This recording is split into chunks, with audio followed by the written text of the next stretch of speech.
Campaign 2022, welcome to the conversation. I'm David Shuster. If you were to drive from Los Angeles to Las Vegas, about halfway there, if you took a stop, you would be in California's 23rd Congressional District. This is a relatively new carve-out district because of redistricting, but it's a fascinating district nonetheless, known as the High Desert. And there's a pretty good general election matchup that is taking shape. And here to join us now is Derek Marshall. He won the Democratic primary the other week. He is a openly gay, progressive community organizer. He has also been something of a community activist. And Derek joins us now. First of all, congratulations on your victory last week. Awesome, thanks so much, David. Really, really happy to be on here. Yeah, tell me a little bit about your general election opponent and about this new district. Yeah, absolutely. So my opponent in the race, we actually had two. We went up against a city council woman, Blanca Gomez, and then we also went up against the big bad Republican in the race, Jay Obernolte. And the new 23rd congressional district is it's a doozy. It's huge.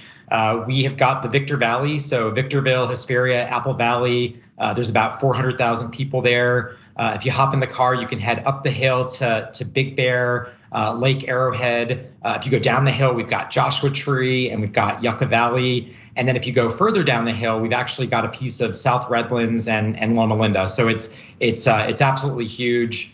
We've got a really unique race on our hands. It's a progressive Democratic candidate going up against a Trump-backed Republican. In fact, Trump actually endorsed my opponent Jay Obernolte on the last day of the election, and so we've got a dogfight on our hands that I think is pretty unique.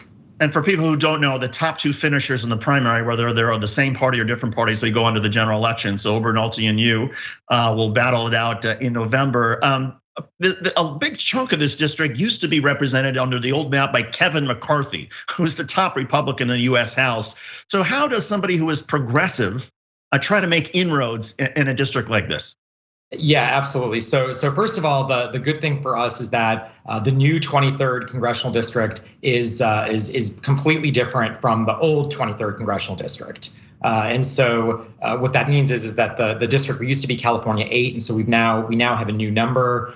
But the question, that stands is how are we going to be able to defeat a Trump-backed Republican as a progressive? And I think that the answer to that, and part of the reason I think why I'm on the show today, and what a lot of listeners and organizers and activists and folks from the progressive movement sort of agree, is that this is our opportunity to prove really what we've been preaching for a while, which is that we are probably of any of the Democrats best able to flip some of these districts, particularly in the rural and exurban areas. And the reason for that is that there is a lot of frustration. We're frustrated on this campaign because of a lot of the broken promises that we see in Congress. And I think that we're probably in agreement here that a lot of the reasons for these broken promises is because, as nice as a candidate may be, as amenable as we think that they are, at the end of the day, if you're accepting corporate donations, if you're accepting corporate PAC money, then you're going to be in the back pocket of the corporations. And I think that our campaign has such strong legs right now because we've been able to effectively communicate that message to voters out here. Yeah, certainly Obernolte is in the, you could argue, is in the back pockets of his corporate donors. You're not taking any corporate PAC money. So the contrast is clear on so many issues between a Trump-backed candidate and a progressive.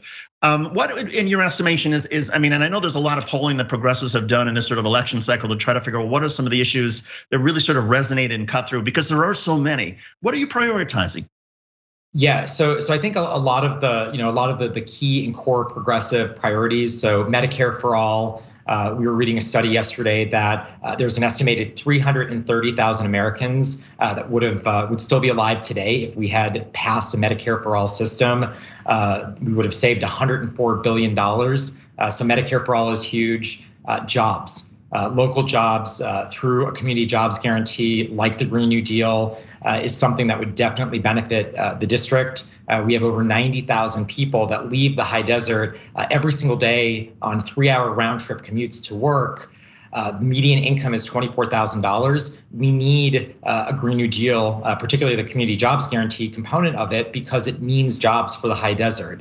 Education, universal pre-K, the list goes on. There's so many bread and butter, help your kitchen table budget policies that we can support. And again, because we are not bought and paid for by big corporations, we're able to unabashedly advocate for these types of policies, whereas my opponent, who's right in the back pocket of big pharma, the oil lobbyists and oil and gas companies, is just not going to fight for that. And when we take a look at his record, voting against the CARES Act, voting against any type of policy that would benefit marginalized and working people, the results are pretty clear.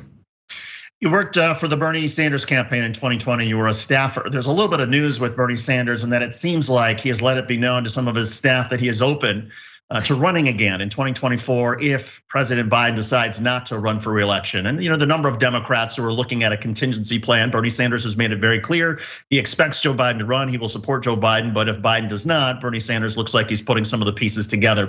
Do you think it would be wise for the progressive movement to have Bernie Sanders run again, or should he hold back and try to sort of move his movement towards somebody who's younger? Look, I'm not going to put words into the senator's mouth. Personally, I think that we need to have progressives in power at every level of government for exactly the same things that's so important. It's the corporate donations, right?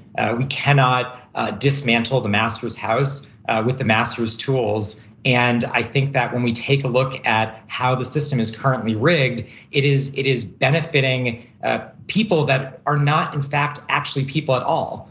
They're benefiting the big corporations. And so what I really want to see is I want to see progressives at every level of government. I love Senator Sanders. I worked tirelessly on his campaign. I was a super volunteer also in his 2016 run. And so I would love to see that energy in the White House. But I'm not going to put words into his mouth. What are some of the things you learned from his campaign that you've incorporated into yours? That there is a progressive magic, that there's an organizing magic in progressive campaigns that is really the way forward for our country.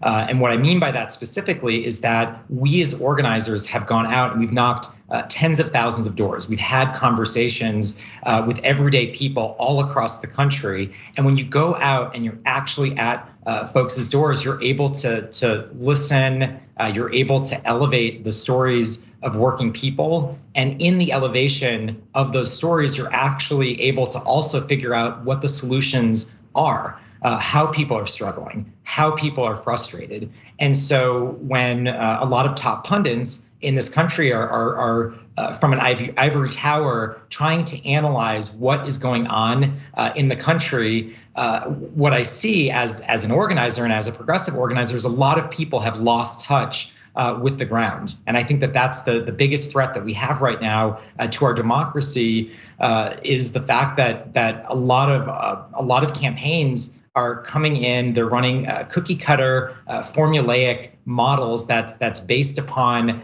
easy getting corporate donations, and then they run some type of media campaign with mailers and television. And I'm not saying that all that is bad, but what I'm saying is that it is crucially important that we're talking to voters, that we're meeting folks where they're at, because I think ultimately that's a long-term winning strategy for all Americans, particularly when it comes to working class policy. Oh, I would agree with you 100%. I think in the short term, the challenge is I've heard from a number of progressive candidates who do not take corporate PAC monies that you still have to spend a lot of time trying to bring in money from other sources in order to be competitive, to be able to put the ads up on social media or television or whatever it is. And so do you feel, I mean, I salute your idealism and I wish everybody was not taking corporate PAC money, but how do you make up the difference when you're running against somebody who is? Absolutely. I mean, the great thing about this campaign is that up until recently and continuing now, we have to see what the end of June numbers look like. But I actually, in the first quarter, managed to outraise my Trump-backed Republican opponent. Throughout the whole campaign, we've stayed within 10 to 20,000 neck and neck with my opponent. And I think that that is a testament to the fact that we actually can run campaigns that are corporate free, that are corporate PAC free, without taking big donations. It requires a specific type of strategy, a strategy that's going after small dollar donations, a strategy that requires, unfortunately, I think that this is ridiculous, but lots and lots of call time on behalf of the candidates. And ultimately, I think that that is the way forward. I think that we have to be really, really strict about not accepting corporate donations, because I think that that's our way forward. It keeps us free to be able to make the choices that we know are so important. What's been the reaction as you've gone around door to door and meeting people, and you're very open about your sexual orientation, which I think is wonderful. I always pray that that doesn't become an issue for people, that people just are accepting and want to know, well, what are your ideas for fixing things? How have you been received? I mean, honestly, it's been wonderful. I feel like there's magic. I have gone into evangelical churches where I've been honored. I've gone into a lot of spaces that are traditional Republican spaces where people have been very friendly, and they're happy to have the conversation. And I think that part of the reason that they're so willing to accept having the conversation is that I'm not coming from a space of more establishment viewpoints. I'm coming from a space of really wanting to fix the system. I think that if we take a look at a lot of people in our district, we take a look at a lot of Republicans in my district are actually originally from the Democratic Party, and they switched over because they see and view the system as being broken because of the corporate donations. So, well, Derek, good luck to you, and congratulations on how you've done so far. Derek Marshall, he is the Democratic candidate for California's new 23rd Congressional District. We will be hearing from him again, I am sure. Derek, thanks again. Awesome. Thanks, David. Take care. Thanks for watching The Young Turks, really appreciate it. Another way to show support is through YouTube memberships. You'll get to interact with us more. There's live chat emojis, badges. You've got emojis of me, Anna, John, JR, so those are super fun. But you also get playback of our exclusive member-only shows and specials right after they air. So all of that, all you gotta do is click that join button right underneath the video. Thank you.